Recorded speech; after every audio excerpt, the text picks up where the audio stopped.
Hi guys. So today I want to talk to you about how to solve rebuses and some advice on how to write rebuses. And in case you're wondering, who am I to be talking to you about rebuses? I am the author of the Rebus Quarterly magazine. It's no longer in print. This was written once upon a time before we had internet and blogs and such, when we had to write everything out and mail them to our subscribers. It was called a zine, short for the word magazine, because it was printed on plain paper. Went through a lot of issues. We covered everything, a lot of instructional guidance in this magazine, a lot of research that went into this, reader submissions, pretty much everything. So let me talk to you today about writing and solving rebuses. So I'm going to share my screen with you. Okay. So, all right. So there's the URL of my website. If you want to go ahead and read those back issues, you can read them. They're still available. They're PDFs now. All right. So the first thing to do is to know what kind of rebus you are dealing with. Now, rebus comes in several different shapes and forms and sizes. We have our traditional rebuses, and then we have subtype of rebuses after that. And I'm just going to cover one example today because this placement rebus, as I call it, is what I see most commonly on the web. When you look up the word rebus, you really don't wind up seeing too many traditional rebuses. You wind up with something called a placement rebus. So here's a traditional rebus example. This is like an antique. So it's a letter written to someone. Okay, so dear little Ginny, I'm going to shoot you a tale about whatever this boy's name is and his little sister, whatever her name. So it's a letter, and you see it actually moves on to, it might move on to a second page because it's not signed, I'm not sure.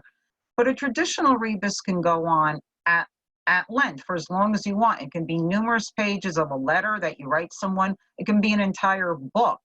It just goes on, and that's what a standard traditional rebus is. Now, a placement rebus, on the other hand, which I'm sure you've seen a lot of, is a very small, self-contained rebus. It could be anything from as short as one word to about a sentence. Now, it could be a lengthy sentence, but that's it. You can't continue the conversation. You can't continue the stream of thought. They're usually in a square. Okay, here we have an example: a red in the face, green eggs and ham. Here's one I thought was cute. This says, once in a blue moon. And I have instructions on advice on how to solve placement rebuses. Solving placement rebuses is based on basically a few factors, maybe 6 or so different factors. But I want to talk to you more about some of the techniques that are used in standard rebuses and traditional rebuses. So we have homonyms, which is the most common issue, okay? A word that sounds like another word, even though it's spelled differently in real life. When you're writing real words, that's a homonym. A sound-alike, where you have a word that sounds similar to another word, but it's really not the word. You can insert a placement rebus inside of a rebus, a traditional rebus, and you have to be sharp to look out for that. Cut aparts, or syllabic displacement, is another word for it, where the syllables are divided, not where you think they are. Or overlaps, which is basically the opposite of the former, where two of the syllables will overlap with one another. So the more devices and techniques that you're familiar with, the more options you have to use at your fingertips when you're writing a rebus. But this helps tremendously when solving a rebus, to know what the different devices are, to know what to look out for when you're stumped. Maybe you're stumped because this happened, or maybe you're stumped because it's a sound-alike that you're just not getting, or it could be a cut apart or an overlap, which those are a little trickier. You have to look out for. So I'm going to give you now an example of a cut apart rebus. I'm just going to insert my little electronic pen. Okay. So here we have two words. Now this is going to wind up being like a little phrase. So we have two words. Let me get my pen to write. Okay, so you probably figured out very easily.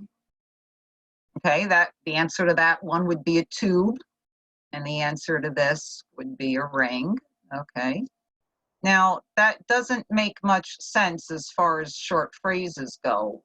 What's a tube ring? It's not even a thing, nor would you use the words tube and ring in a sentence. But, so let's just write out the words all continuous now. Okay, so the cut apart, instead of dividing up the two words here between the word tube and the word ring, we're going to divide it here instead. So we have a 2, and then the B is going to be joined up with the word after that. So we have the 2, B with the ring, so we wind up with a phrase that makes a lot more sense. To bring. So that, excuse me for all the coughing. So that's an example of a simple, basic example of a cut apart. Okay, so I'm just going to stay with that one example for today. If you like this video, click like, also subscribe, because I have tons of information about rebusing. I want to see if anybody is interested or not. So if you click like, or better yet, subscribe, I can upload a lot more videos.